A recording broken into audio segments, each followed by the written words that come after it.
Ada salah satu gunung di Pulau Jawa yang dipercaya bisa memberikan kekayaan. Alias untuk orang-orang yang mencari pesugihan, mereka suka banget ke gunung ini. Sekitar 7 tahun yang lalu, saya mendapat seorang ART dari Jawa Barat. Kebetulan saya tinggal di daerah Jakarta saat itu. Dan memang banyak ART dari Jawa Barat yang bekerja ke Jakarta. Ibu ini usianya sudah 40 tahun lebih. Sebenarnya orangnya baik banget gitu. Tapi sayang dia tidak bekerja lama dengan saya karena suaminya nggak tahan ditinggal jauh sama dia. Dan saat itu suaminya ngajak dia untuk nyari pesugihan ke gunung yang terkenal ini. Tentu saja hatinya dia bergejolak dan dia bercerita sama saya. Saya katakan jangan sekali-sekali kamu coba mencari pesugihan. Kebetulan dia saat itu punya cucu yang dia sayang banget. Saya bilang, cucu kamu ini bisa jadi korban. Kamu kan sayang banget sama dia. Jangan sampai kamu mencari pesugihan ke gunung tersebut. Singkat cerita, suaminya ngotot memaksa mencari pesugihan ke gunung tersebut. Sampai akhirnya dia berhenti dan pulang kembali ke kampungnya. Saya pun tidak ingin menerima dia kembali karena saya khawatir kalau dia memang benar-benar pergi mencari pesugihan ke gunung tersebut. Untungnya hal itu tidak dilakukannya. Salah seorang ponakannya masih bekerja di tempat kami saat itu. Dan tidak lama ponakan tersebut bercerita bahwa salah seorang keluarganya pergi untuk mencari pesugihan ke gunung tersebut. Sepertinya orang di kampungnya ART saya ini cukup banyak yang mencari pesugihan ke gunung tersebut ya. Karena mereka ini mencontoh dari tetangganya yang tiba-tiba jadi kaya. Kebetulannya keluarga dari ART saya ini pergi ke Gunung Kawi itu ditemani oleh salah seorang juga keluarganya yang katanya keluarganya ini hanya menemani dan tidak ikut ritual.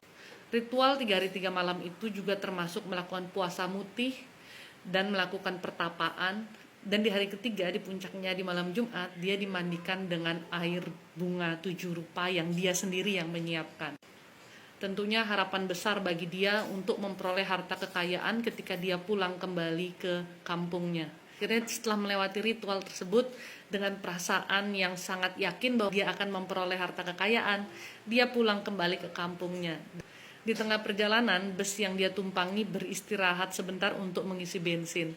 Dan dia pun turun untuk berbelanja di warung di seberang pom bensin yang ada. Dan ketika dia ingin menyeberang kembali untuk naik ke bus, sebuah truk besar lewat dan menabrak dia hingga meninggal di tempat. Tentu saja sanak keluarga yang menemani dia ke gunung tersebut pun sangat kaget. Tidak lama, keluarga yang ditinggalkan kembali lagi ke gunung tersebut mencari juru kunci yang membantunya dalam melakukan ritual pesugihan untuk bertanya soal keluarga yang meninggal tersebut. Dan dikatakan bahwa makhluk yang memberikan kekayaan di gunung tersebut menyukainya sehingga ingin nyawanya. Namun benar aja sejak saat itu usaha keluarganya yang ditinggalkan itu jadi lebih maju, entah gimana dapat duit dengan jumlah yang lumayan dan jadi kaya di kampungnya.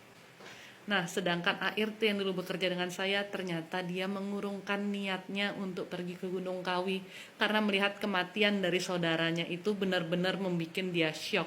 Dan dia langsung jadi ketakutan mengingat pesan saya bahwa anak cucunya pun bisa terjerat karena pesugihan ini. Jadi berhati-hatilah kalian juga sebelum mengambil keputusan untuk melakukan sesuatu yang salah dan bertentangan dengan kebaikan, bertentangan dengan iman kita kepada Tuhan. Ada banyak cara membuka pintu rezeki, tapi salah satunya bukan dengan pesugihan, apalagi sampai mengorbankan nyawa seseorang.